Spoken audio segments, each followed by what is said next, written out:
Hello, it's Sarah from Hardcover Hearts, and I'm here with my week of reading wrap-up, where I talk about the books that I read, what I'm currently reading, and then potentially could read next week based on my mood. I had an okay week, an amazing book, two really good books, and then two kind of pans, which is not something that I usually experience. So let's get right into it, and I'll tell you all the juice. So the first thing, I'm participating in March Mystery Madness, which is delightful, and because I love mysteries. So I've heard about this series for a long time and decided to jump right in. This is A Curious Beginning by Deanna Raybourn. It's number 1 of the Veronica Speedwell series. And I've heard amazing things about this series. And so I, of course, wanted to start at the beginning and jump right in. And it started off in an amazing way. So Veronica Speedwell, we open up and she's at the funeral of her aunt, and now she's officially an orphan. No remaining survivors in her family, and she is free. And this is something that she has been looking forward to for a very, very long time. She is an independent woman. She now has a little bit of means to her, and she is a lepidopterist. Let me make sure I'm saying this right. A lepidopterist, a butterfly catcher, but from a scientific perspective. And so she understands the genome and species and all of the details, and she's studied.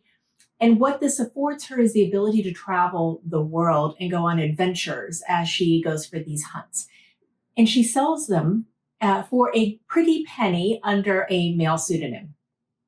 So she's quite an interesting character, very smart, very independent, very sexually free. She's had many lovers in her travels, but she was always had to be yanked back by her older aunts, who tried to keep a tight rein on her.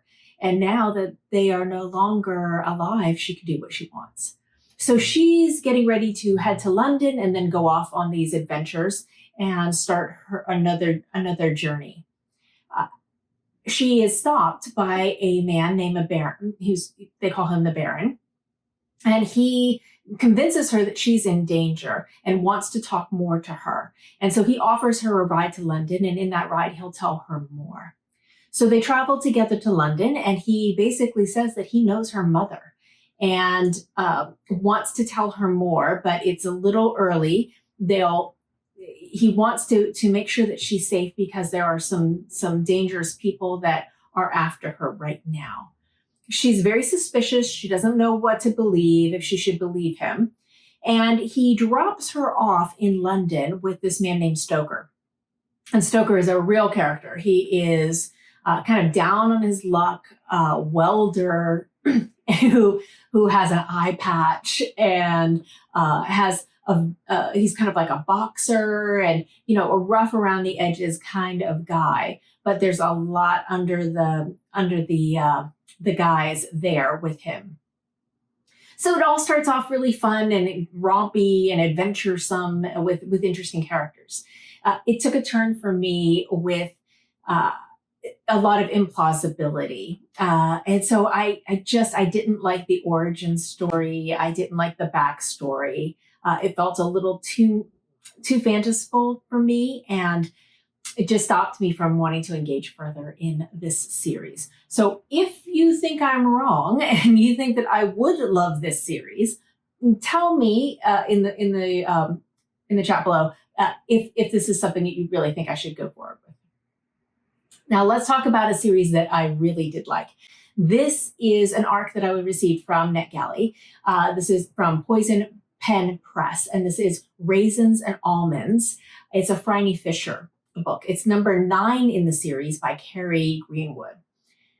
So you know that I hate going into a series out of order, but I had to do it because of the arc. But this convinced me I'm going back and going to read all of them. I don't know why you all didn't tell me about this series before. I know it's a PBS series, and I've been watching it. And it's absolutely delightful. The TV show is delightful, but the books have so much more. They're so saucier, so much more feminist, so much more sexually adventurous. so much more. So we have Phryne Fisher, and she is a very wealthy woman of independent means, and she's free. She is just free, and she does what she wants when she wants.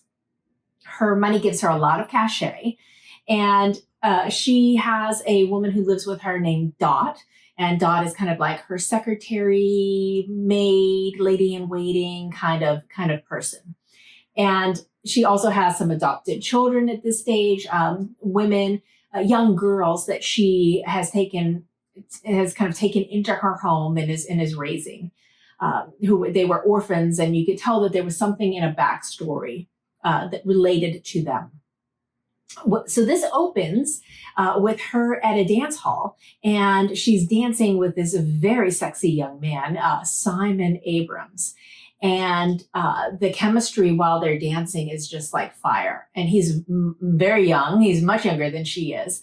And she's quite intrigued by him. And obviously he is of her.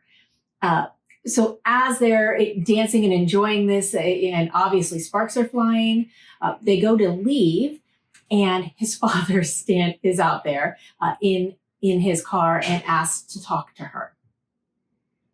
So she talks to the father and finds out that he is a landlord of a lot of properties, and one of the businesses that is in one of his establishments is a bookstore. And the bookstore is run by a woman named Sylvia. Now, Sylvia was just arrested because a murder just took place in her bookstore, and they're claiming that she is the murderer. And he knows this is ridiculous, and he wants her to get Sylvia out and prove that it's not her.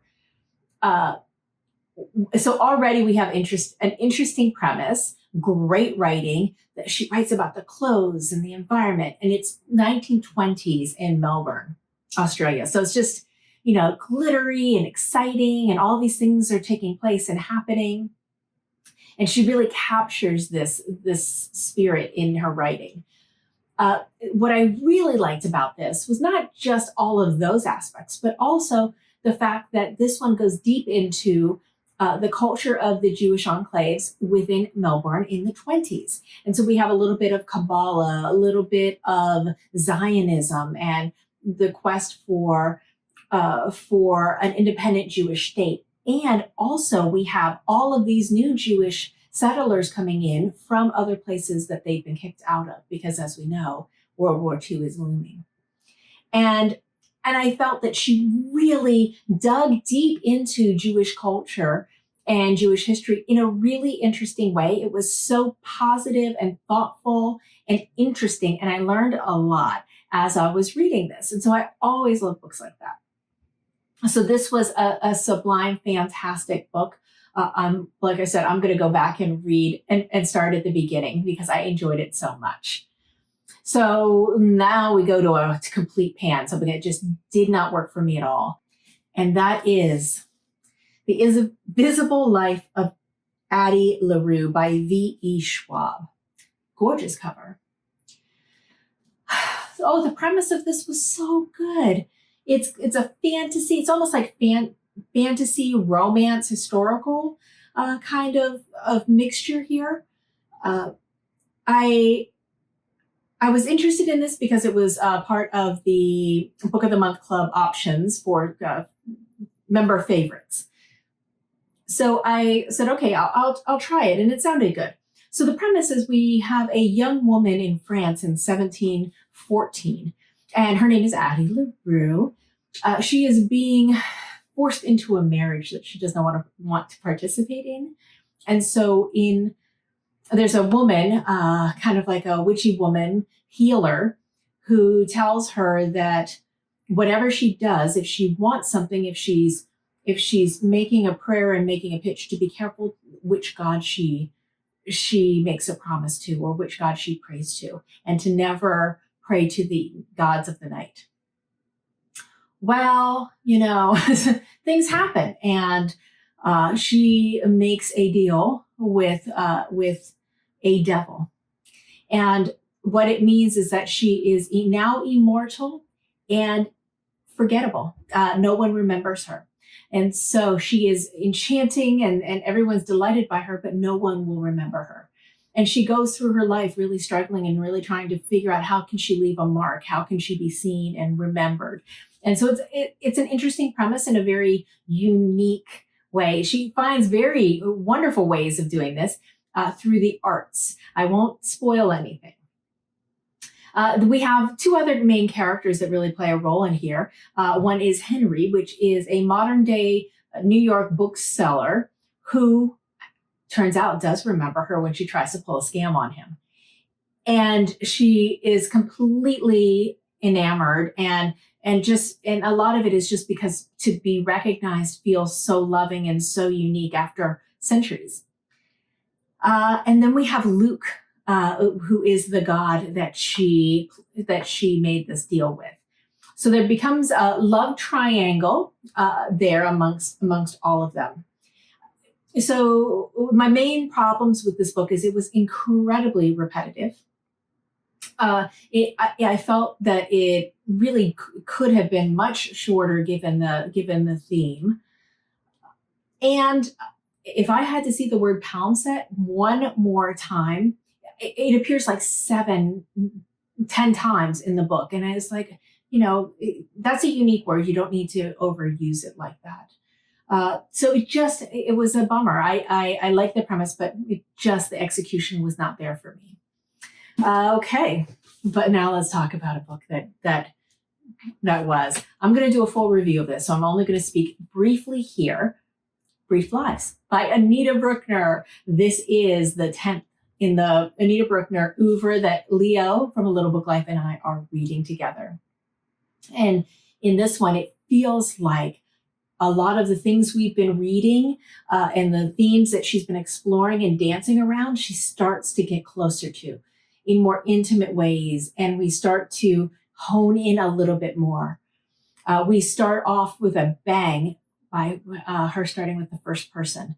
Now, most of her books are this omniscient narrator. So the first person narration really pulls you in and you get this immediate intimacy that is, I think, important as you're dealing with some of these themes. So it feels less judgy and you embody these characters more.